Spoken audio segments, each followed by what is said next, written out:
Good evening, everyone. Thank you for coming to our board meeting, Committee of the Holes. Tonight, we are going to go through our committee reports, and we are going to start with a salute to the flag. If someone would like to lead, that would be great.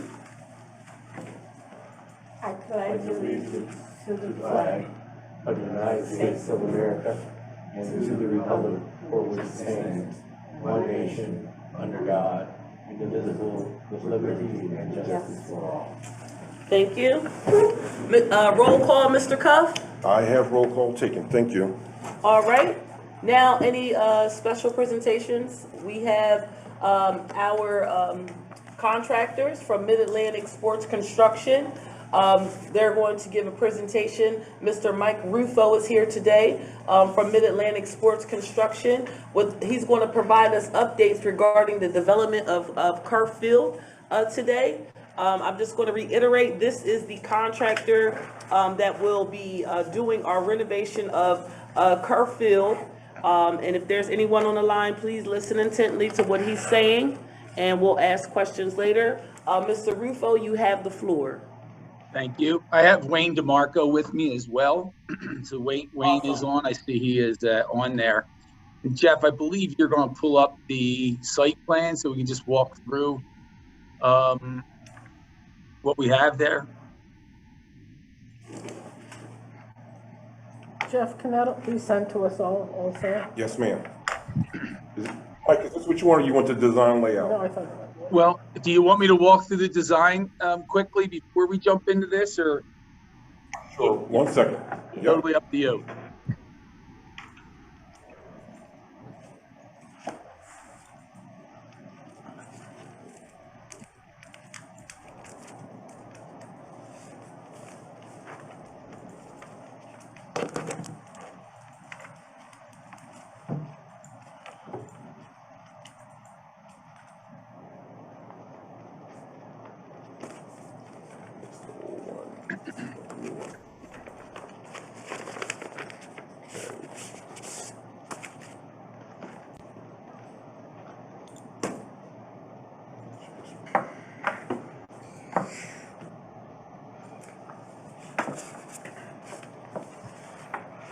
Mike, this is the preliminary. It's preliminary. Yep. This is yeah. So you don't have the one with the parking lot and all, do you, Jeff? If you don't, I can just talk through it. Can you send it to Jeff for I have him it. to share? Yep. Mm-hmm.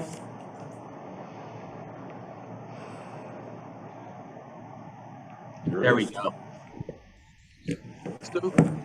So this is the hey Jeff, do you have the rendering we sent out today? I have that as well. Mike, that's the most accurate, up-to-date one, so you might want to use that because these have been evolving through this process. Yep. 1 second.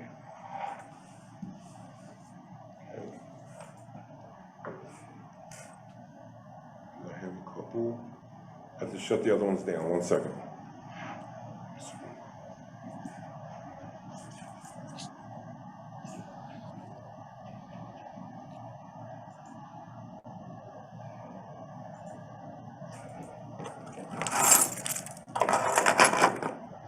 Here we go. All right. Great. Can you send that to email? So I think everyone sees what we have here.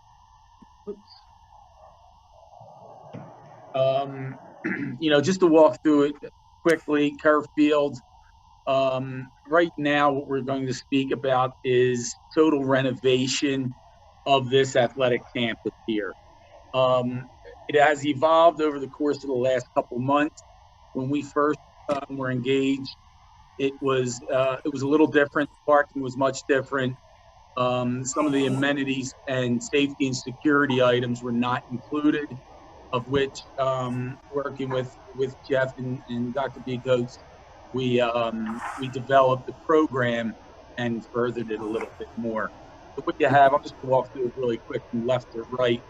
So we have an 8-lane track, will allow for championship meets. It will allow for bigger, a bigger draw, quite honestly, to the program and to the school. Most tracks in our area are 6 lanes. The bigger and better obviously have 8, and we had proposed 8 here. If you see the heavy black line around the perimeter of that, that is a walking path. Our hope here is that the field and the track are, will be used by the community, but will be controlled for security, safety, and preservation reasons. However, what you see, that heavier black line, is actually a walking path that is outside the fence of the track and field that will allow for community use when without the field and the track being open. Synthetic How turf. wide is that? Is that 6 feet wide? The walking path, yes, is 6 feet wide Thank you. around the outside of the track perimeter.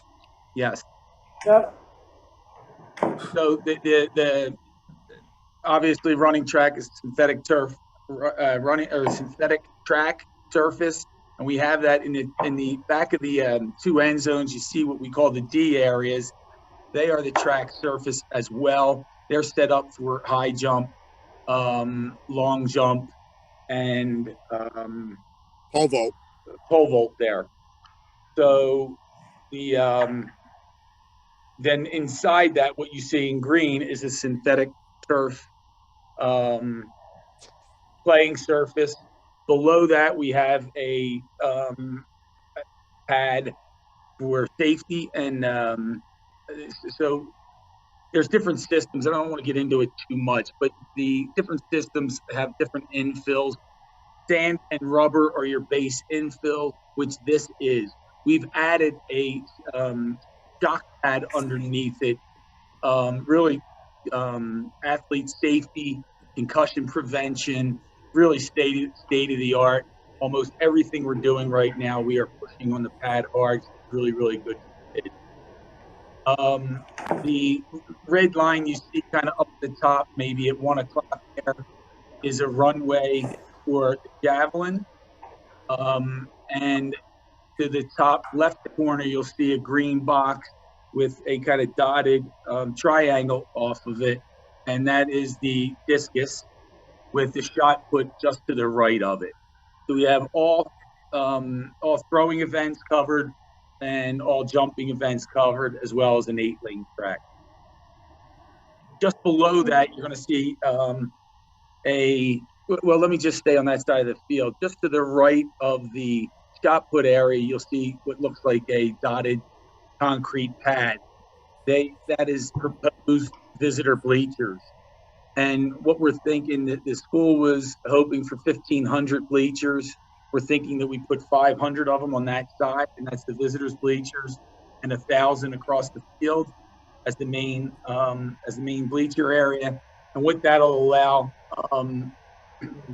the district to do is separate, obviously, in today's world, the best we can do when we separate home and visiting teams will allow for it to be done much simpler. The bleachers down below, again, 1,000 bleachers with that area there's 1,000 bleachers with a support building to the left of it. The brown rectangle that you see there, right in that area, is a support building. That support building is still in development, but right now, what we're proposed there is a ticket booth, a concession stand, men's room, women's restroom, a storage and maintenance area, and 2 team rooms, so that home and team would have somewhere before competition and halftime.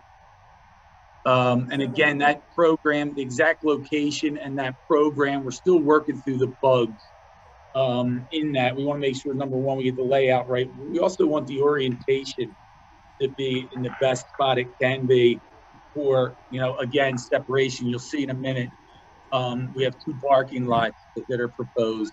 And again, it's all in hope that we keep home and visitors separated. So that building still needs a little bit of a tweak. Below that area there, if you scroll up a little bit, Jeff, is parking area.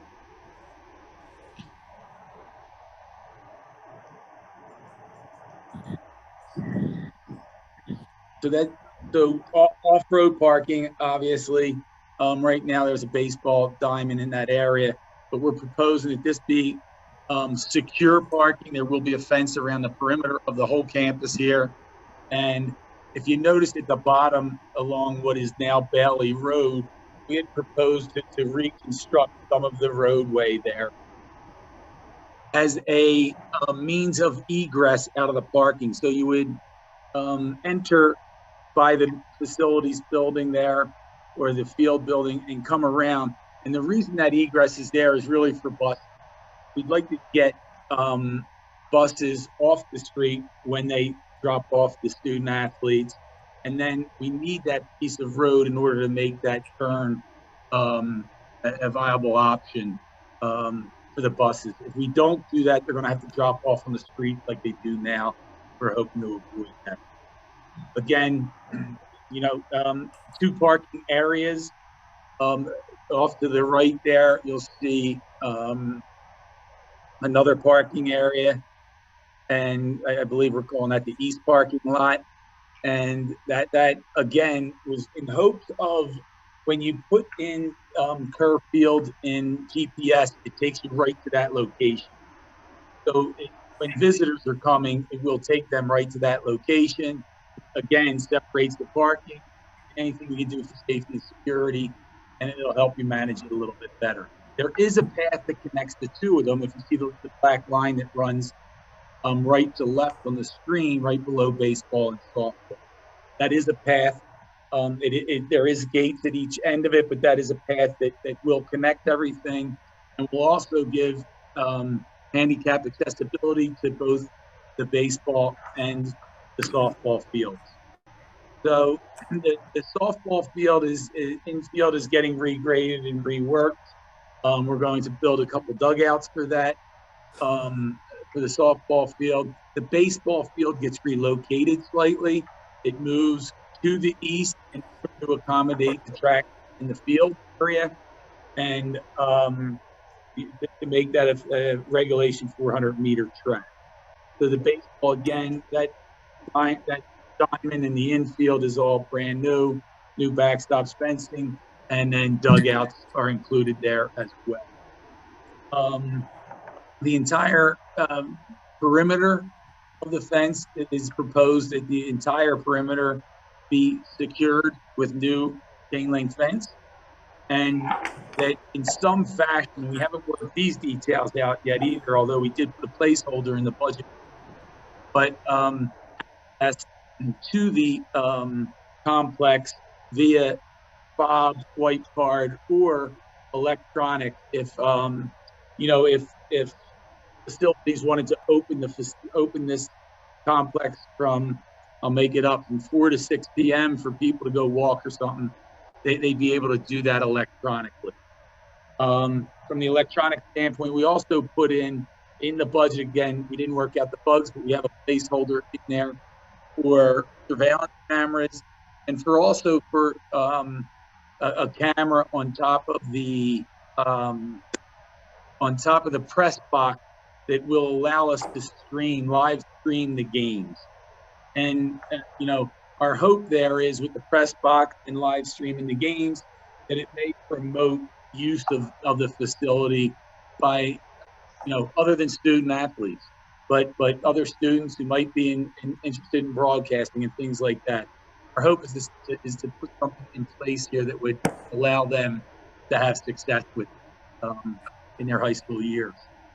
What did I miss? Lighting. We are putting state-of-the-art LED lighting, and we will be lighting both the field and the track surfaces. So, larger games or larger track meets could be held at night. Obviously, the parking areas will be properly lit to meet all codes and for safety reasons as well. I think the one other piece that we have had some conversation about that I probably didn't get to this group all that much is I spoke with RAP about, Mid-Atlantic is committed to the children, and we take a lot of interns on during the summer. And this may be a great opportunity for the community to hopefully come to the course, and we do paid internships, but not only to learn how to construct these, but how to maintain them. We feel it's a really, really important piece of this. I grew up in Lansdowne, 5 houses away from Lansdowne Alden at the time, which is now Penwood. So there's a soft spot in my heart here, and we think there's a great opportunity not only to bring them on as part of our team in construction, but ongoing that may give them a career in facilities management. Or you have natural grass here, you have synthetic grass here, a lot of opportunities. I touched everything. Okay. All right. Thank you very much. Okay. Are there any questions so far for anything that you stated thus far before he moves on? So I see Jen's hand up, so Jen's going to start, and then we'll go from there. Jeff, if you can email this to us so I can sort of zoom in. Sure. This layout. So it's public now, so. How many refs can the ref room hold? Actually, so it can only hold 2 right now. Again, the program, we have not finished that. I haven't finished it with Rap and his team. We still have, I just got them the initial drawing that are really placeholders. So we'll go through that in detail about the team rooms and how many they hold and how many refs can hold. It's funny, Wayne and I do a ton of schoolwork, and the refs typically 3 or 4 of them will not go into one room together and get changed. We've almost made them individualized, and they take turns in them. But we'll go through that with RAP, and maybe what will come out of that, I'm not sure. On occasion, what we'll do is put like a toilet partition set up. It doesn't have toilets in it, but it gives some privacy once you go into that room. But that detail has not been finalized. All right, perfect. Regulation softball and baseball fields? Yes, and regulation has a swing, right? So girls softball, and Wayne could probably correct me if I'm wrong, is 175 feet right and left foul lines. I think up to 255. We're well within those parameters. And then baseball actually does not have set parameters, but I think we're 310. Wayne, am I right there? Yeah, Mike, so we have no outfield fence for either one, which is not part of the project. So it depends on where that outfield fence is, if they're going to use a portable fence. There's an outfield fence now, but it's not being replaced because they want to use that outfield for soccer, for other sports as well. So that's one of the areas we've not touched on is that portable outfield fence, or how they want to handle that. But right and left field, I believe, is 310. So from there, that's really your limiting factors is your foul line. And after that, we can do almost anything. As long as we spec in that fence and don't leave that part out of the project, we're good. That's understandable. That's going to take some conversation, I think, with the athletic, because they want to use that outfield as an open field as well. Once you put those fences in, you put them in permanently, you handcuff yourself. So we'll have I'm sorry. Yeah, I'm saying it be portable, but that we spec it in the project so we don't find ourselves short. Got it. Is the lighting on the field for all sports such as soccer? Yes. So right now, what we have discussed, and we had an alternate that we decided not to do, which is what we call small ball, which is lacrosse and baseball. It is set up any other sports, soccer, field hockey, obviously track and field, football. It can handle all of those field sports. And it can actually handle really small kids with lacrosse. It just can. It's not a lacrosse nor baseball lit field. And to explain that, to further that, so what's included right now is 30-foot candle is the amount of lighting. If you wanted to go to small balls, Mike said, for lacrosse, smaller balls that travel fast, you would need to increase that to a 50-foot candle lamp. That's fine. So the parking lots. I'm assuming that the parking lot creates a formula to the stormwater, right? We have about $2.67 million on parking lots and $1 million on stormwater. If we took that far parking lot and make it rock instead of macadam, do we affect the stormwater needs in any way? So the aggregate is considered impervious surface, just like the asphalt is, so it would not save any money on the stormwater management because they do consider aggregate the same as asphalt when it comes to impervious calculations. Okay, that's awesome. Thank you. I didn't know that. Sure. And my last thing, and please, fellow board members, know that I love this project. I want this project. We had an $8 million delta before we got these numbers. This project is $6 million more than we thought it was for any reason, doesn't matter. So now we have a $14 million delta. And I need to know how we're gonna pay for that. Or what the thoughts are on paying for that, so I can sleep at night. But that's it. Thank you very much. 5.7. Yeah. Are there any other board members here, before we go to the board members out online that may have any questions? Any question? With regard to what Wayne and Mike just presented thus far?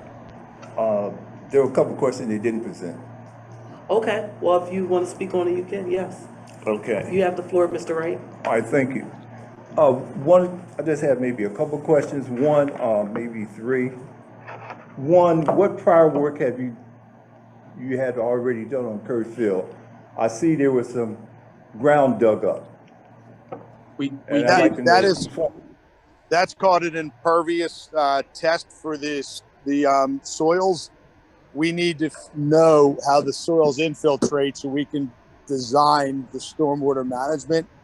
If they don't infiltrate, we have to go down one route of design. If they do infiltrate, meaning they're sandy soils and we get some good perk, then we go down a different path in the stormwater management. So there are field studies that we need to do to be able to advance the design. Okay, was it possible for some of the residents in our borough been able to work on that? No, that's very specialized geotechnical engineering stuff. I know you just saw holes, but they're doing a double ring infiltrometer test. It has to be done at the right elevations and right locations. So there's a lot of engineering behind the scenes that testing was done. And that testing is already done. It's a one-day thing. We went out, popped 4, 5, 6 holes out there. But that's pretty detailed, specialized geotechnical investigation. The certified civil engineer as well. But you didn't have any need for laborers? Not for something like that. That's a sub-consultant to our engineering company. Okay. All right, and my other concern is the pre-bidding process. I need to know when it's going to start and how we can be involved in that process, and that all 6 boroughs and anyone else can be able to apply the pre-bidding. Are you talking about subcontractors? Oh, I'm talking about either prime contractors or subcontractors, but I'm mainly talking about prime contractors. Well, we're the prime contractor, so it'd only be subcontractors to us. There's one prime and then there's multiple subs. So I can't define the prime contractor. So I think it would be subcontractors. And we, as we said in our presentation, we welcome qualified contractors. We love expanding our stable, and we'll work with anybody that is qualified is good. We will put anyone into the bid process. If you want to have them in touch with me direct, I'll make sure that they're part of, that they're in our subcontract database, and that they are part of this process. And we're easily, I'm going to say 4 to 6 weeks at a minimum out of doing that. We have to advance the design enough to be able to have something to send to subcontractors for pricing. But that's something we could talk about. Probably, Mike, would you say another 4 to 6 weeks or so? Yeah, Before... yeah. So you can send the information whenever you have it, and I'll get it organized and make sure our people include them in the process. I'll be notified that that's going to take place. It won't be like we weren't ready. There'll be notification, prior notification, and being notified about the contract. So I think let's be clear here. We're not going 4 to 6 weeks. We're in 4 to 6 weeks. We're going to have our design done, and we'll be going out to subcontractors for pricing. We would ask, do you have people in mind that you would like us to entertain? We would ask that they get in touch with us, that we can put them on the bidder list and give them an equal opportunity as well as others. If there's someone from the community, we get it. I'm from the community too, but we'll try to work it out with them. They will need to be qualified, and we'd be happy to put it in it. But I urge you, if you have subcontractors, please have them reach out to us. All right. Can I stop you for a second? I just have a concern. I've been hearing this over 20, 30, maybe 40 years about they have to be qualified. We're going to make sure that happens. Okay. That's like a real terrible buzzword for us. You haven't heard that from us. We want to work with the community. Trust me, sir. I said that in our interview, and we have a proven track record of it. However, they need to be, and I'm going to say it, qualified, which a lot of people are, and I'm sure a lot. I come from Lansdowne. Half of my subcontractors come from Lansdowne. So there's a lot of qualified people in the area. We'd love to have the information of the specific organizations you'd like us to work with, and we'd be happy to get them into the mix. Would I be able to get a date when this is going to take place? I know you say 4 to 6 weeks. That's not good enough. I need to know what date so we don't miss the date. If they have their information to me, I'm just asking you. 3 weeks from today, so Monday, 3 weeks. I think it's the 3rd of October. If they get their information to me by then, it will be included in the bidding process. Can I ask? Yep. Can I ask that we put something out, maybe for a formal ask out versus one person trying to write down the dates? I don't know if that's something, Dr. Picos, we can do. If you are looking for subcontractors, can we put something out formally to the entire community for all boroughs? That way, it does not look like it's one-sided in terms of asking in particular. That way, it's open for the whole community. Jeff and I have had a conversation about this, and we are planning to host, and I'm not sure if he's already had the conversation with this group as well as KCBA, but the thinking was that we would have a session for folks from the community to understand how to get involved and to also learn about what are the specifications and requirements to be involved. So Jeff, I don't know if you can speak to the date that you're looking at having that, or has any further progress been made in reference to that particular item? No, we don't have a date yet, but we will solidify a date by Wednesday this week, and we'll get that out to everyone. Okay. Okay, because it sounds like it's a 2-week, we're about 2 weeks out from their deadline of October 3rd. So it sounds like it needs to be sooner than later. That October 3rd deadline could be October 11th. So basically, we need to have the subcontractors that want to be involved. We need to interview them, make sure they're qualified, send them a bid package like all the other subcontractors that we're going to do it, get the pricing, spreadsheet everything, and then go through our normal process. So if there's somebody that needs to be on that list, we just need them sooner than later, but make it October 11th if that makes it easier for you. October 18th is fine as well. We just need these lists so we can include them in the bid process and they're not always playing catch up from behind. So I just want to add, as board of directors, you know, just, we have to follow up with Jeff. And if there are any contractors out there, we need to make sure that we get this information over to Jeff and to Mike and Wayne so they can follow their process. So if there are any board of directs that have vendors that they would like to use, contractors that they think are a good fit for something like this, let's get that information in as quick as possible and not wait for Jeff to come to us. So if we know people, give him the information so he can get on top of it. As he said, information will be coming out on Wednesday. So we want to, you know, I want board directors to know you are involved in this process, so you got to help us as well. If you know people out there, let's get the information out there. Are there any other, Mr. Wright, are you finished with your questioning for at this time? Or any If comments? I have any further, because I knew who to follow up with. Got you. Okay. Jen had raised her hand again. She has one more question she wants to fit But we in. can go to them and come back to me. Okay. Is there anyone on the call, board of directors on the call, have any comments about what what Mike or Wayne said at this time with regard to the rendering? Okay. No one has any questions or comments. Going to Jen now. Great. Do the javelin and discus need nets to prevent a javelin going into the railroad? So, Yeah. go ahead, Mike. You got it, or? Yeah, I got it. So no, the javelin typically does not have net, but it has a identified landing area.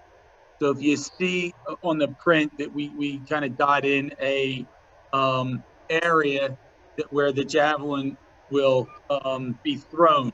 The runway is oriented in such a way to go away from the train tracks, and then we'll markers in the field so that when track season starts, that your facilities department can line that landing area. You know, it's very detailed and quite honestly, it needs to be managed, but it's safe.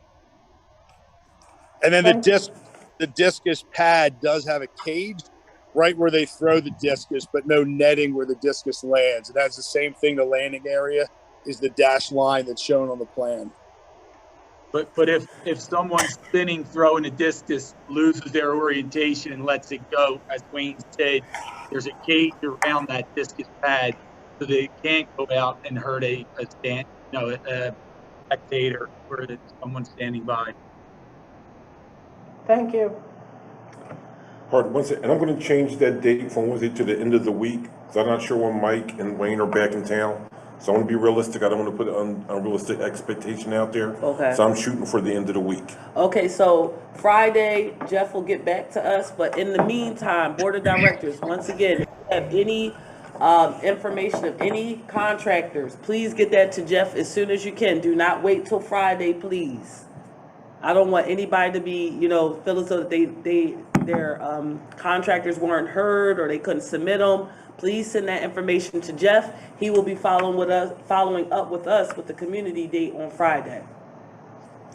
Okay, is there anybody else from the Bill, you have anything to say, any questions or anything? Mr. Weller, Jan? All right, so with that being said, I think it's safe to move on to our next part of our agenda. I want to say thank you very much, Mike and Wayne, for providing your rendering today. And thank you for your hasty work. I know since we met last week, that was a lot of work that you had to put together. Just thank you overall for the work that you've been doing and working with us. I know it started off a little bit rocky with regard to the differences and prices that were quoted to us, but we appreciate the work that you're doing, and we look forward to our next meeting. If there's no more questions. You're welcome. Dr. Picos, do you have anything else you want to close with them, or we're good? We're good to go. No, ma'am, I'm fine right now. Thank you. Okay, thank you very much, Mike and Wayne. Have a great day. Thank you. Thank you, folks. Have a great day. Have a great night. Okay, now we'll be going on to, so motions for action, there are none. So we'll be going to our review of our proposed agenda, for business meeting, which is occurring next week on Monday, the 27th. Tuesday, thank you, Jen, for correcting me. Tuesday on the 27th. For some reason I said Monday, thinking normally, yeah. So we're gonna go to our, committee agenda reports. I'm gonna start with, I'm sorry. Yes, start with community relations by Ms. Luella, our chair. Community Relations Committee agenda, we have 2 informational items we will be discussing at the business meeting. A1 is the William Penn School District Facilities Plan Community Discussion. And A2 is the Penwood High School Annual College Fair. Awesome, awesome. Thank you very much, Ms. Richardson. Next, you're going to hear, oh, wait, are there any questions about what Ms. Richardson just stated with our community relations? Any questions from the board? All right, hearing or seeing none, we're going to go to B, item B, our education committee agenda by our chair, Ms. Valerie Cook-Henry. Good evening, everyone.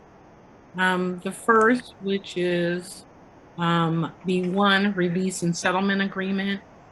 And there will be a motion to approve the terms of the release and settlement agreement negotiated between the William Penn School District and the parent of student 0926202909922 as indicated above.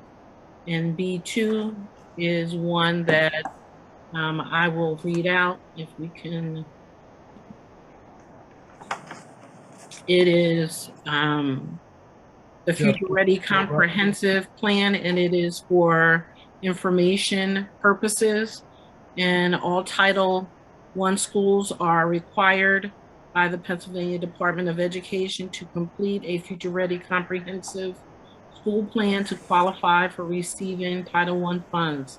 Each school must submit a school-wide plan which identifies school-wide reform strategies aligned with the needs assessments that are research-based opportunities for all children to meet the state proficient or advanced level of achievement. Upon completion of the plan, the public has 30 days to review the information and pose questions or concern. The Future Ready comprehensive plans are then voted on by the school board in each district.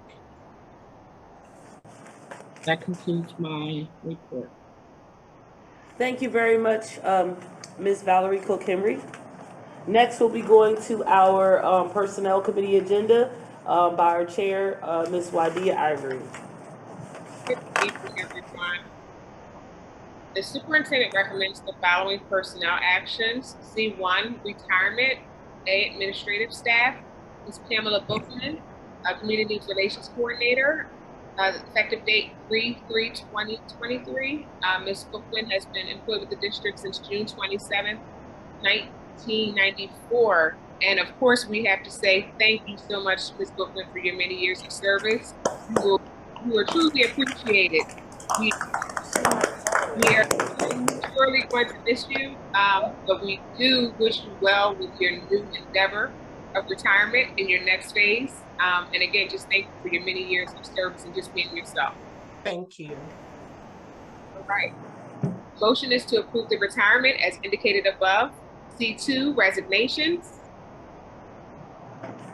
C3, appointments, and I will read these to welcome the staff to the district. David Britt, English teacher at Penwood High School, Green Avenue campus. Deja Burley Chambers, grade 3 teacher at East Lansdowne.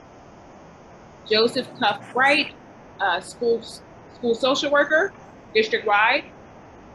Zulika Faroha Ali, grade 4 teacher at Ardmore Avenue Elementary School. Bridget Hartshorn, kindergarten long-term substitute at East Lansdowne Avenue Elementary School. Miles Humansky, business and technology teacher at Penwood 9th Grade Academy. Nicole McHugh, learning support teacher at Ardmore Avenue. Tanisha Stabs, social studies long-term substitute at Penwood Middle School. Athanasia Bargimis, I apologize if I did not pronounce that correct, grade 5 teacher at East Lansdowne Elementary School. B support staff, Alicia Granger, staff nurse at East Lansdowne Elementary School, and Isaiah Patrick, building secretary at East Lansdowne Elementary School.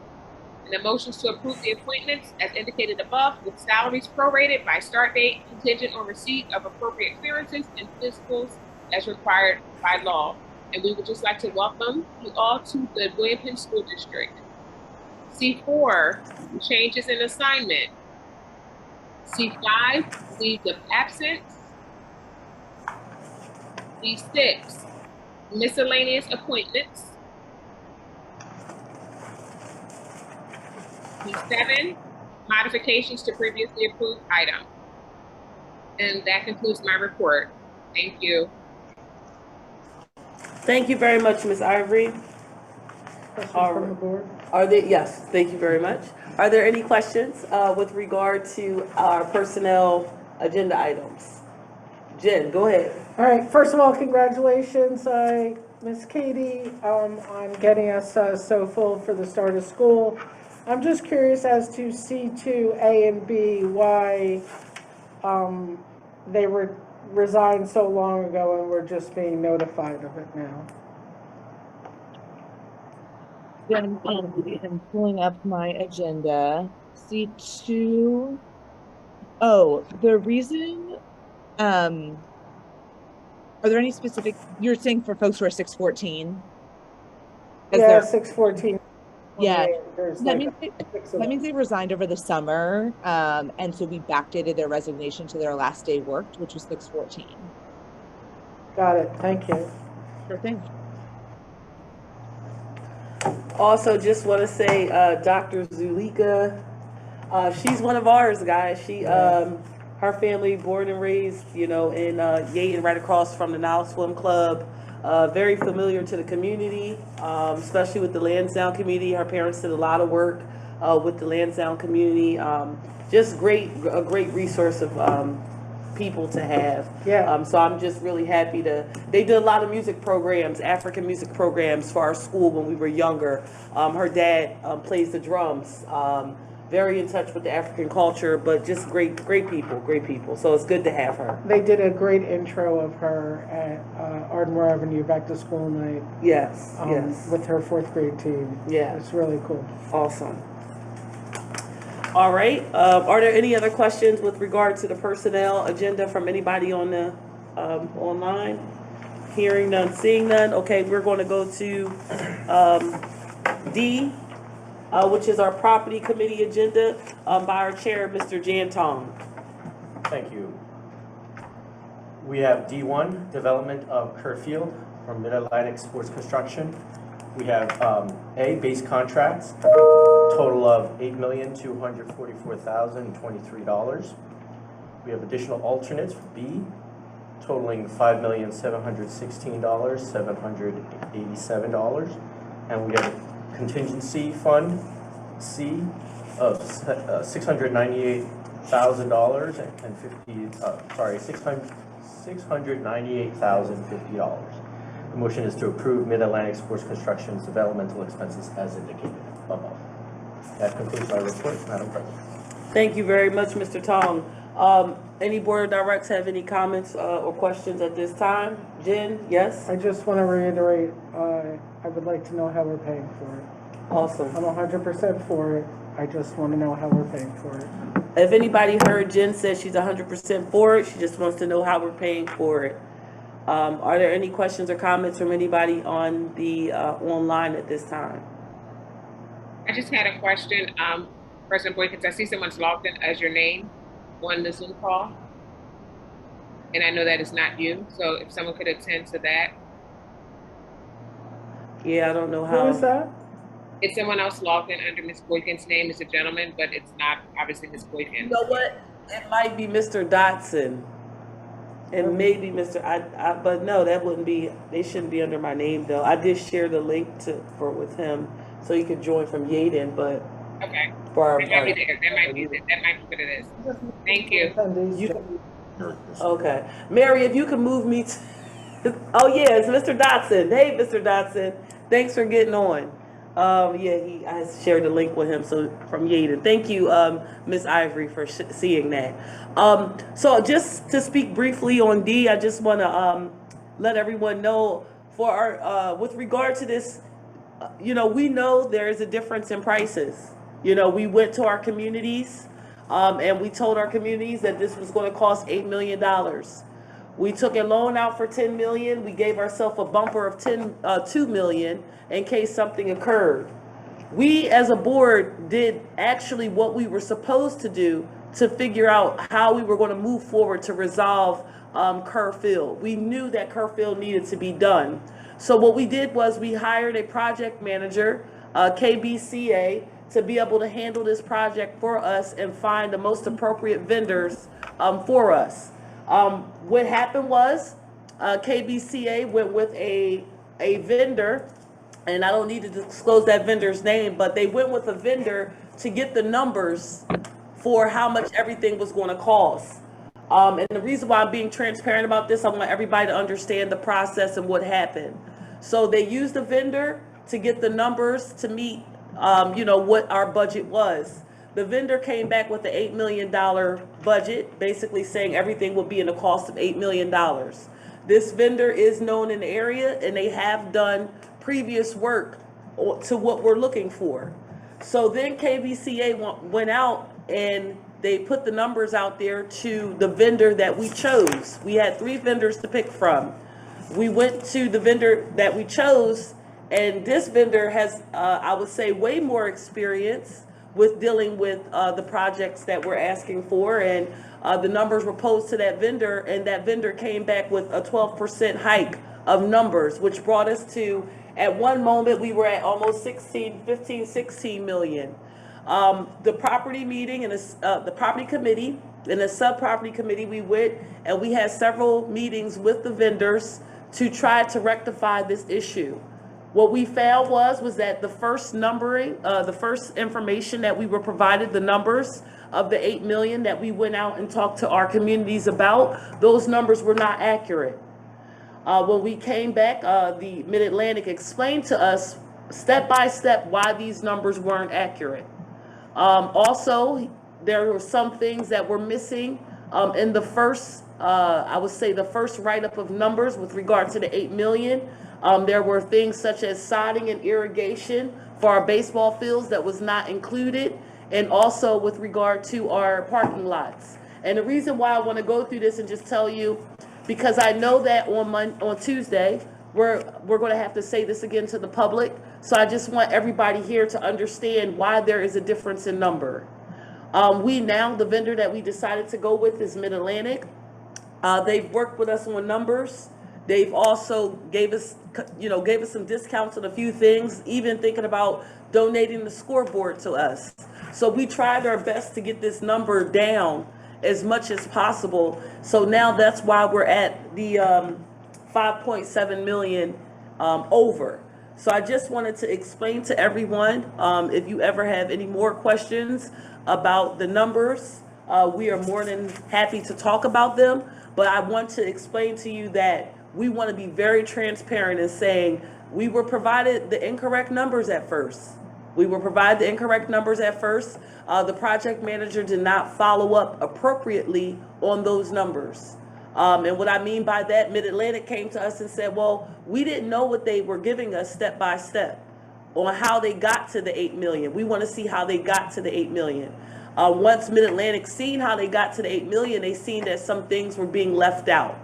So I just want to be transparent with everybody on why there is such a huge delta, as Jen just brought up. But I feel as though that in our communities, we always talk about being transparent or what people didn't know. And I think it's really important to tell everybody on this call what happened and what was the process and what we did to try to rectify it.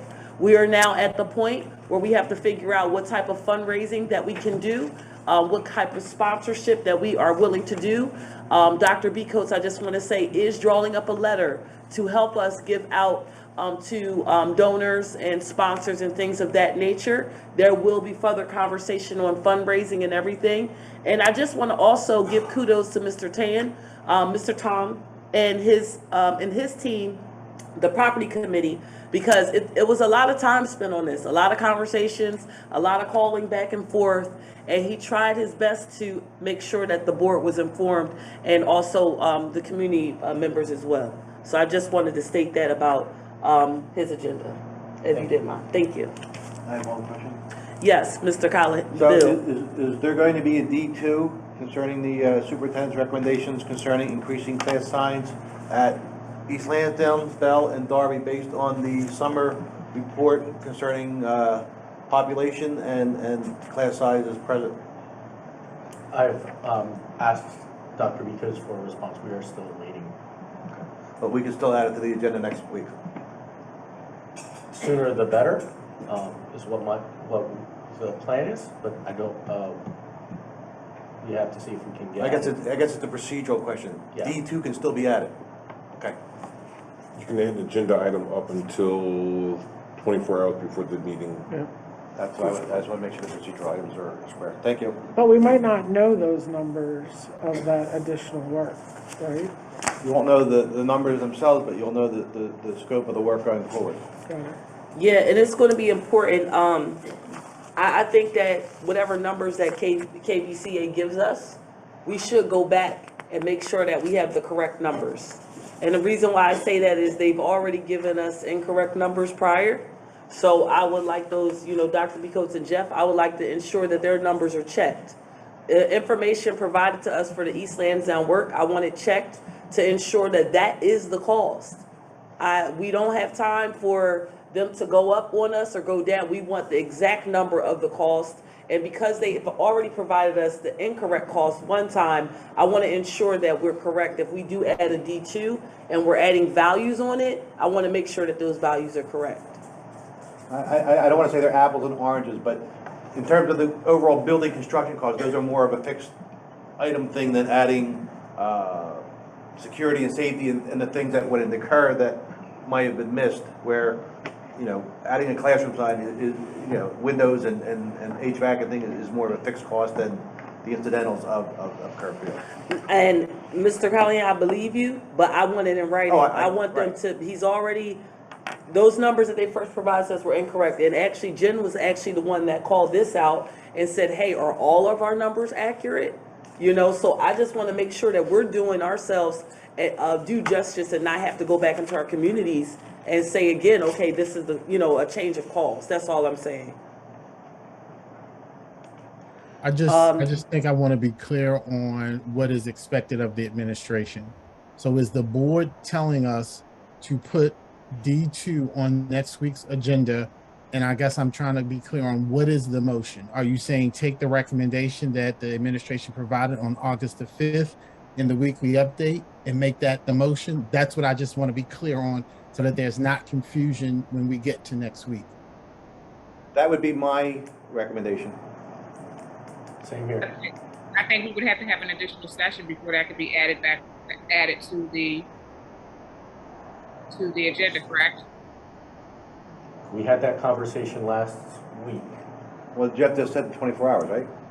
Yeah, 24. You can add a motion up to 24 hours prior to the meeting, because the agenda has to be posted 24 hours in advance of the meeting.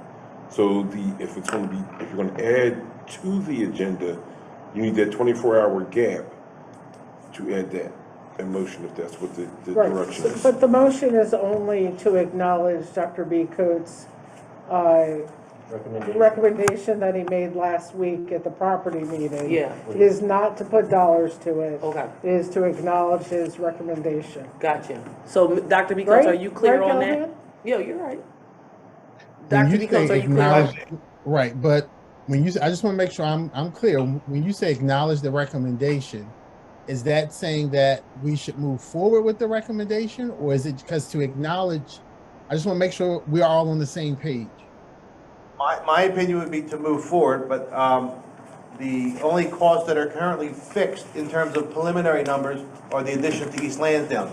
the recommendation for adding classroom size at Bell and a site to determine later in Darby, those numbers or figures haven't been factored into any discussions in terms of the preliminary report. So for me, that I wouldn't be okay with adding a D2, because if we don't have the numbers, we need to wait till we have all the numbers. When you say acknowledge, and I do have to say with I agree to the statement that you made, acknowledging, saying that there was a survey done, this is what is supposed to be done, recommendation from the admin or from the superintendent. Yes, but, so, and I just want to, you know, this sort of, and I'll be honest, tweaks me a little, because we're talking about a athletic stadium that we just admittedly is over $6 million. Our superintendent gets data to tell us that we need to build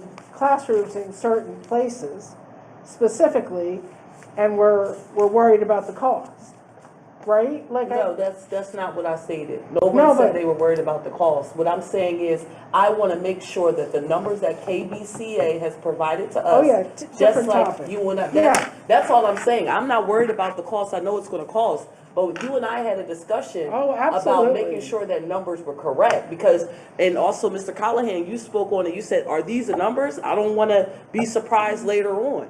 So that's where I'm saying, make sure before we put this in on D2, we should make sure that these numbers are accurate. That's the point I'm bringing up. We can make it a two-part process. I mean, I think that we want to make what happened at property available to the public, and that is by putting it on our agenda. Gotcha. Right? Okay. So we can say numbers will follow, but our superintendent recommended classrooms in these places is really important. Okay. It's important to our public, it's important. So, As far as I know, holding off on approving numbers and funding until the October meeting would not affect the construction schedule in Bell or Darby. I want to make sure it doesn't affect the East Lansdowne, which, along with Evans and Kerr, are those projects that are in the queue first. yeah. So what you want from Dr. Ricoats is just him an acknowledgement, and to say that this was what was done. Maybe it's a motion to approve his recommendation without numbers. Okay, so, yeah. I don't think that should be put on there if we don't have everything together. Like, that D2 shouldn't be added if we don't have if we don't have everything together.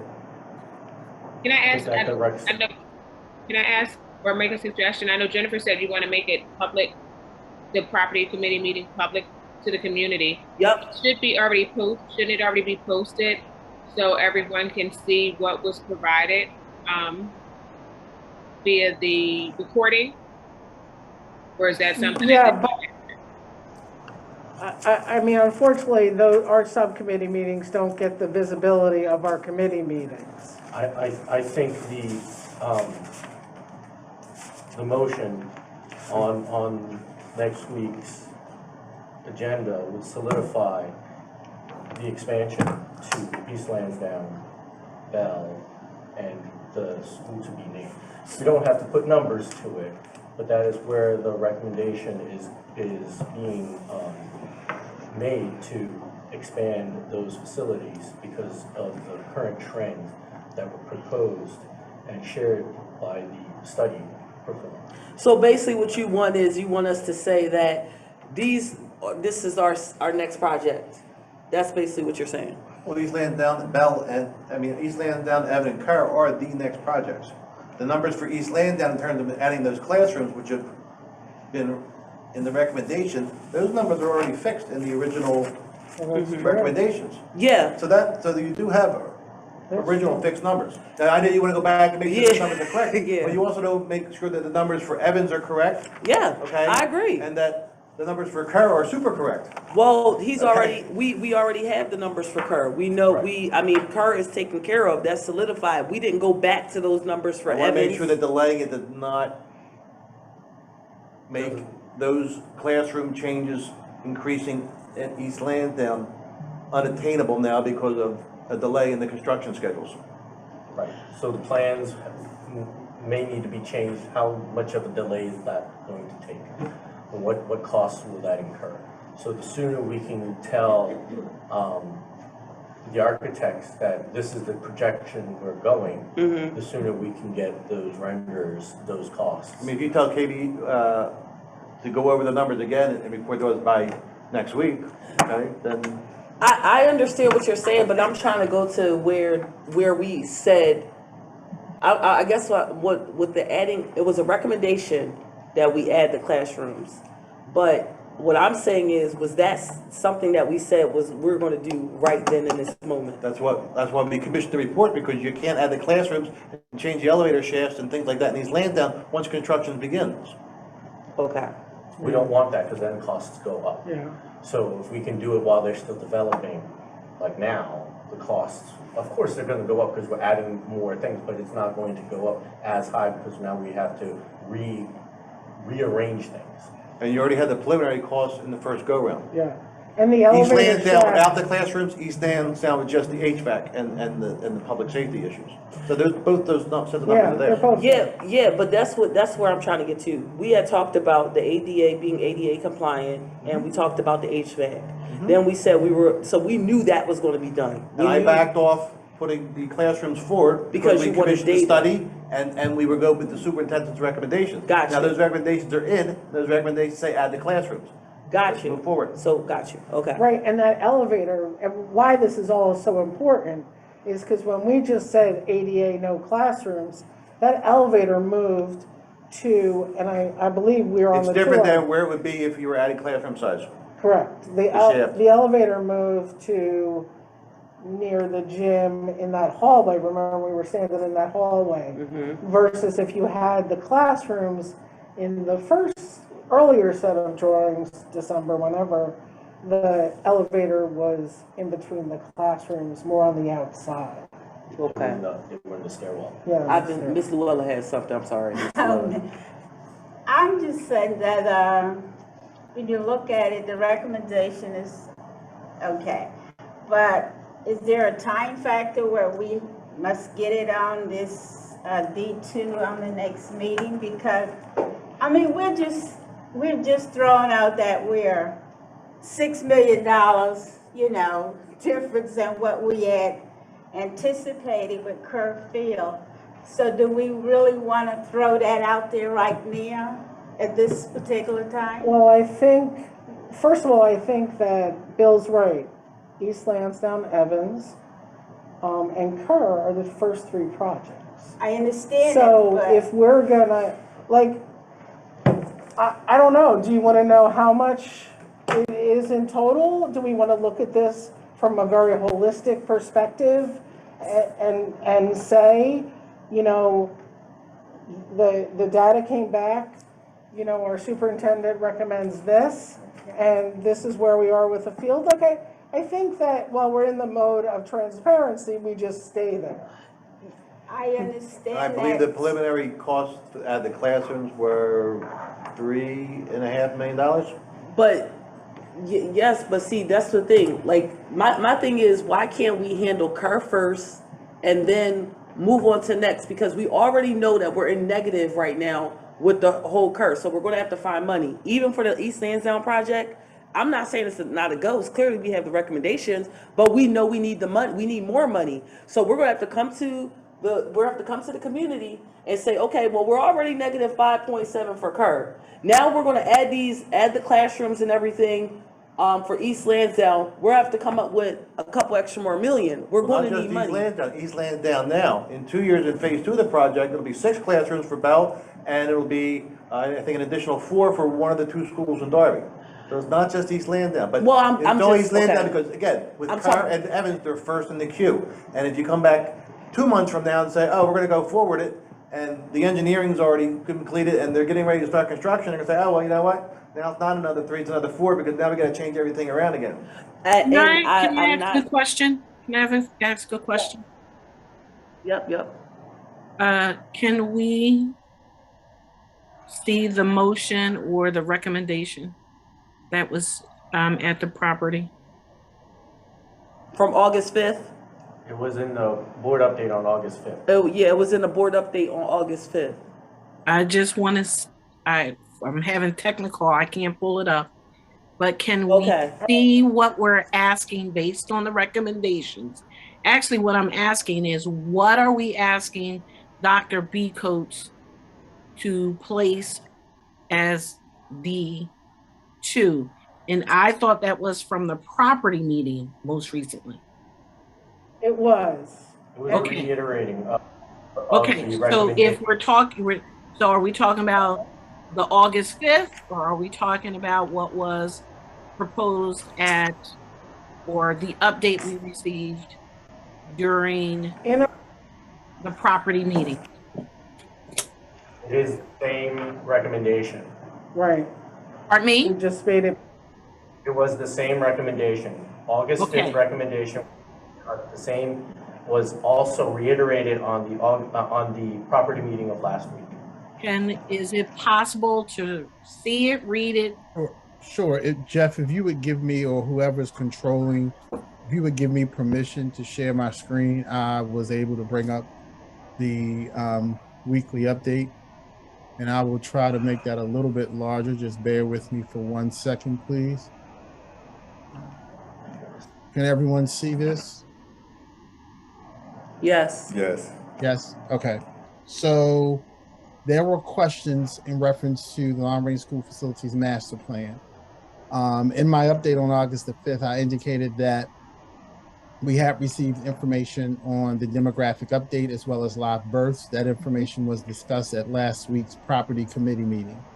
As a part of my update on August the 5th, I indicated that live births within our 6 boroughs were declining. Census data shows that increases and decreases in the population is occurring by borough. We highlighted the fact that there was a new development within the Darby borough that may result in more school-age children attending our schools. Mm-hmm. We also indicated that classroom capacity information has not changed from the analysis completed by KCBA, and we shared that information again. We also indicated that the KCBA architects have recommended that we aim for an 85% utilization across the board, assuming that we would have a K-5, 6, 8, 9, 12 grade configuration. So taking all that information into account, this is where the recommendation comes, and this is item F. And I basically say, taking into account all that information, we would, 1, add 4 classrooms to East Lansdowne. Let me just highlight this so everyone can see where I am, I'm sorry. Mm-hmm. 2, add 8 classrooms to Bell Avenue, and 3, add 2 classrooms to an elementary school in Darby.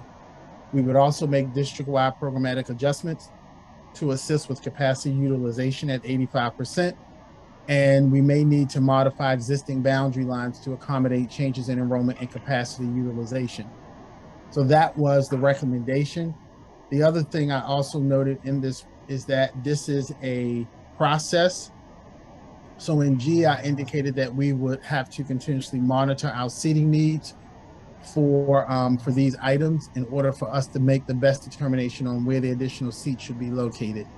In addition, making the facilities master plan a realization is going to take time and financial resources, and that this is a journey, not a sprint.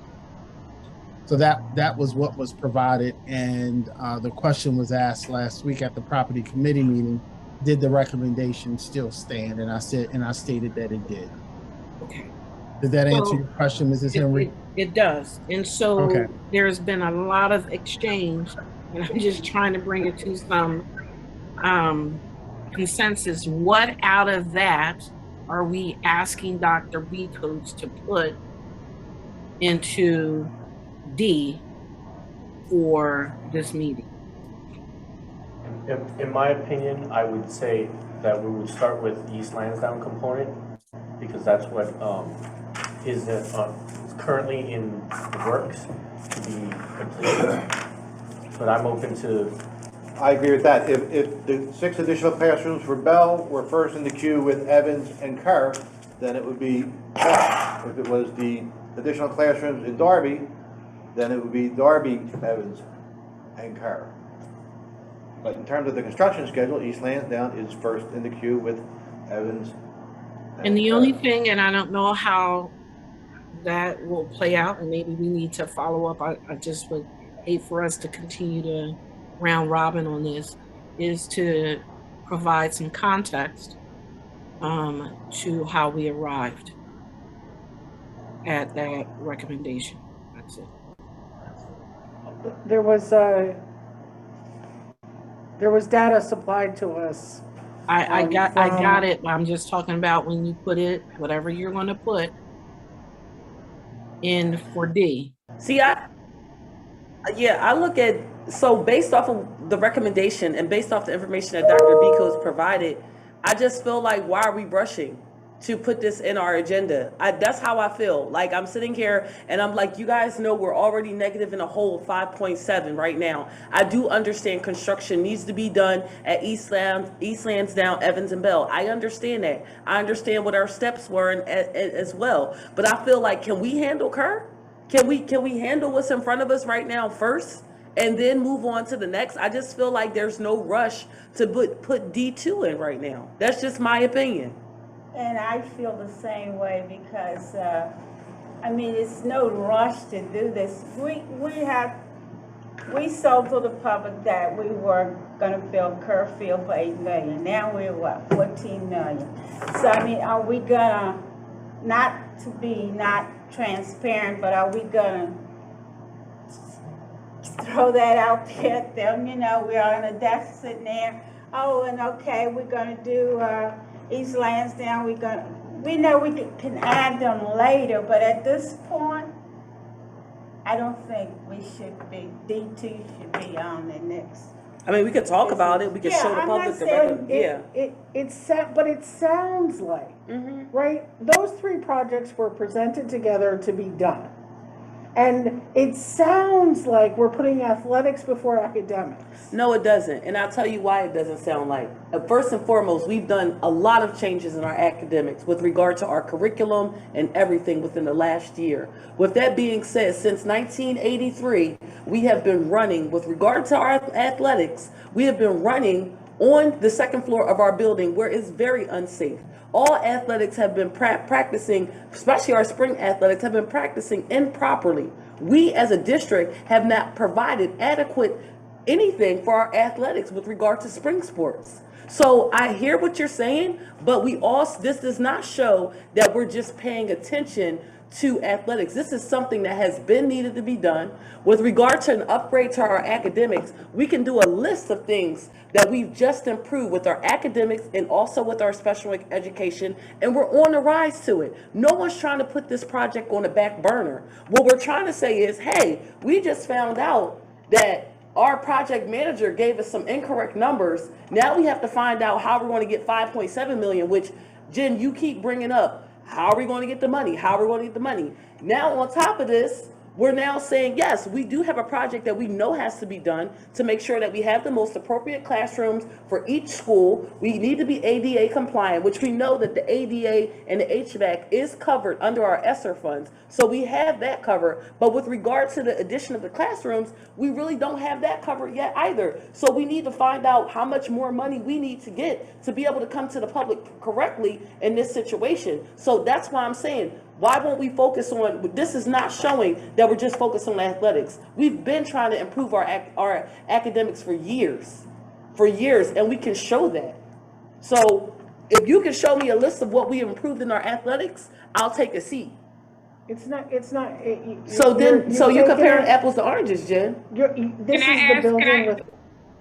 I'm sorry, can I ask that we table the D2 addition until the board has the time to discuss this in detail as a board? As long as it does not affect. To ensure that, you know, we are, as everyone is saying, to be transparent with our communities as to why we want to add this on so hastily, or if not hastily, why we're trying to add this on. So my recommendation is that we table adding D2 until the board can discuss in further detail with more background information. And that's fine with me. This prevalent. Go ahead, Jen. Hold on, y'all can't hear Jen. It's because of her mask. She was trying to say something. Does that mean we table D1 because we don't know how to pay for it too? Well, Wait, D1 is already on, D1 has already been placed on the agenda. That has already been approved, has already been placed on the agenda. My ask is that we table D2 until the board can discuss in further detail because it has not been placed on the agenda for approval. D1 can be removed. There is nothing to stop us from removing D1. Correct. I'm just answering your question. I'm not saying that it cannot be removed. If you wanna go out to the public with D1, you can. You can go to each community. It's the will of the You know, board. but I'm saying, we've already went to the public with this. We took a loan out for this. We went to the public with this and took a loan out for it, Jen. I understand we took a loan out for East Lansdowne too. The loan was very specific. It was ADA compliant. Lansdowne and Evan. Right, we took out the loan, we had the community visits, and it was all sold on ADA compliance, but I asked for it to be tabled, so I'm gonna be quiet. So if we table it, can this be forefront for the property? I'm sorry, for the next go round? That this is. So we did a conversation last week. This was all on your agendas. We did have this conversation. We assumed that it would be on the agenda. So that's why we're here again, making a request. The request is to have. So it's not on the agenda because of what? Why wasn't it on the agenda? Why are we adding it? It's not currently on the agenda. There are a lot of reasons. We had conversation last week. Most of the things that we have conversations on usually appear. We have things, folks have things they're busy. Things get left off. So, go ahead, I'm sorry, Bill. So I'm more than happy to let it go, okay? As long as there is a vote taken to approve or disapprove of it prior to it affecting any construction schedules, which would include additional costs for delaying it or delaying it in terms of the engineering itself of the proposal, okay? So as long as a vote can be scheduled prior to affecting that, okay? I have no problem delaying it a little bit. But if you get to the point where you say, well, if you don't vote it on this month, okay, it's going to be unable to do it because we're going to get ready for pre-construction and things like that, and now you're not going to be able to have the classrooms at all because we're going with this design, okay? Gotcha. That is where I would draw the line. Yeah. But as long as the vote can be scheduled so the board can make a decision, either we're going to accept the superintendent's recommendations and put the classrooms in while we're doing the current construction, or we're not going to put them in, okay? That's a decision of the board, okay? But I wanted that vote to be prior to it becoming an impediment. I just, and I understand what you're saying. I'm not against it being done. I know we need to get it done. What I'm trying to say is, does it have to happen now? Can we focus on? Yes, go ahead, I'm sorry. If Bill is saying that if we can just hold off and that's the contingency, can we just do that and not spend all of this time here? That's why I made a motion. That's why I made a motion to table for further discussion. We didn't have anyone respond. Yeah, I'm with your motion. Someone has to second it in order for it to be tabled. I second your motion. A power cord. Okay. So I second Wadia's motion for it to be tabled. Mr. Tom, can we have this at front and center for our next property meeting to discuss this? Or even if you want to call a meeting prior to that, to make sure that we all sit down and we talk about everything that was just presented with regard to East Lansdowne and Bell and Evans. Yes. Thank you very much. Thank you. Thank you. Moving on to our Budget and Finance Committee agenda, presented by Jen Hall. E1 Treasurer's Report, E2 List of Bills. All right, does anybody have any questions about the Budget and Finance agenda? Hearing none, seeing none. All right, we are going to go on to F, our Policy and Committee agenda. I think I'll be reading this for Ms. Hopkins. F2, first reading of amended policies 805 and 808. William Penn School District amended policies have been written by the Board of School Directors and have been reviewed by the superintendent and the solicitor. Each board member has received a copy of the above-named policy for review and follow-up discussion. As required by the district, the entrance of the policy into the meetings constitutes the first reading with the second reading and adoption to take place at the next public board meeting. Policy 805 is the emergency and preparedness and response. Policy 808 is food services.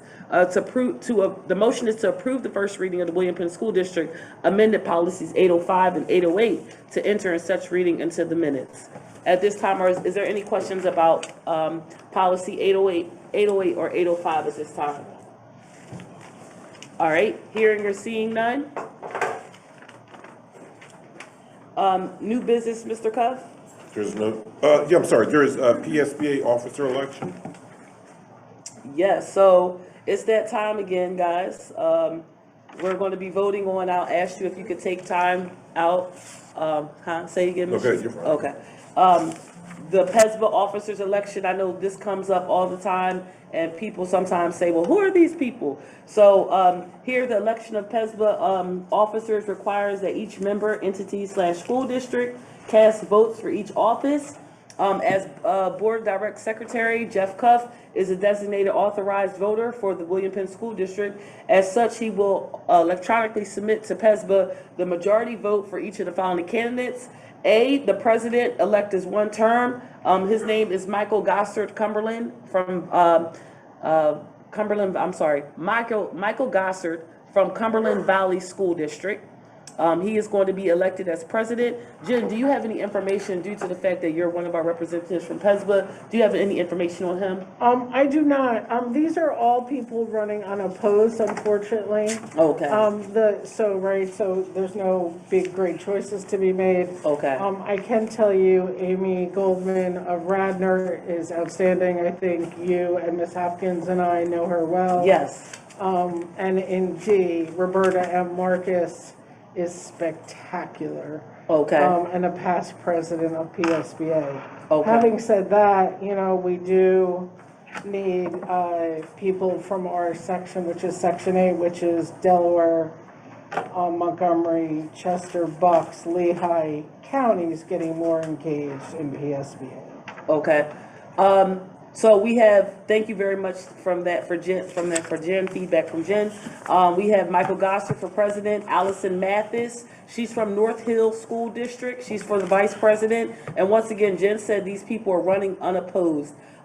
We also have Amy Goldman, Radnor Township School District. I just met with the Delco president. She's an awesome person. Awesome person. Just very informative of what's going on in the community. I would definitely vote for Amy. And she's a good people person too. Just very, very, very good person. Also she doesn't withhold information. Like, say if you have questions on something, she's good on saying, okay, this is how we did it, and I really like that about her. So that would be somebody that we could definitely put in. And insurance trustees, you spoke on Roberta and Marcus, said she was a good candidate, and then you have Kathy Swope for insurance trustees. For school board secretaries forum steering committee, Tracy Long is part of Keystone Central School District, and Steve Skorosky is the North Penn School District. So we will be voting on these. We're going to have to clearly make a decision on, it sounds like we'll probably go with Roberta for the insurance trustee, but for Tracy Long and Steve Skorosky, if people can do their research. There's it's vote for two. It's just one? It's vote for two. Oh, vote for two. Okay, so these are all the people then. So never mind. I thought it was one or the other. Choice. So we better get to know them. So that was our new business. And is there any other questions or comments about the Psba elections? Okay. So school board directors, just a few quick things. This, first and foremost, just thank you very much for your work last week of being everywhere with all these back to school nights. I felt like an octopus. But I really want you to be able to share what you've seen at back to school night. A lot of these principals worked very hard on trying to get people to come in. It was really exciting. You know, I'm looking forward to this week. So this week tomorrow we have back to school night at the middle school. That starts at 6. Then on Wednesday, we have back to school night at the ninth grade academy. And then Thursday, we have back to school night at the high school. I know we're very busy. If you can stop by just to see what's going on, we definitely would appreciate that. If you can't, that's fine. But I just really want you to prepare to tell your stories about what you've been seeing at back to school night to keep people engaged and involved. And I just want to say it was a great thing seeing school board directors out at back to school night. I got a lot of comments about us because I was told that a lot of school board directors don't come to back to school night. So the fact that we were there and we said a few words definitely encouraged and inspired our teachers and our parents. So I just want to say, let's keep on with that energy. And in closing, I know tonight's discussion on property was a little tough for all of us. And overall, I just want to go back to our why. I want us to think about our why. You know, all together, we all have different personalities. We're going to also have different perspectives. But for us to come together on what needs to be done is what the biggest thing is. We just have to continue to remember our why and the reason why we're doing things. And at the end of the day, you know, we're going to hear pushback from one another. And that's what makes our job so great, because some people, they don't want to speak up on stuff, but we hear it from one another. And that's the awesome dynamic of this board. We talk to one another and we try to figure it out together. So I just want to keep saying, let's continue to push on this. And I do want to say no one is against anything. We all, if I had 30 million to drop right now for us to build, I would do it. You know what I'm saying? I just want everybody to, you know that we're all looking to do the same thing, and we're all here to help our communities and our students. So I just wanted to reiterate that. And with that being said, we can adjourn, and thank you everybody for your time. Thank you. Good night, You're everybody. welcome. Good night. Jeff, So before you go. between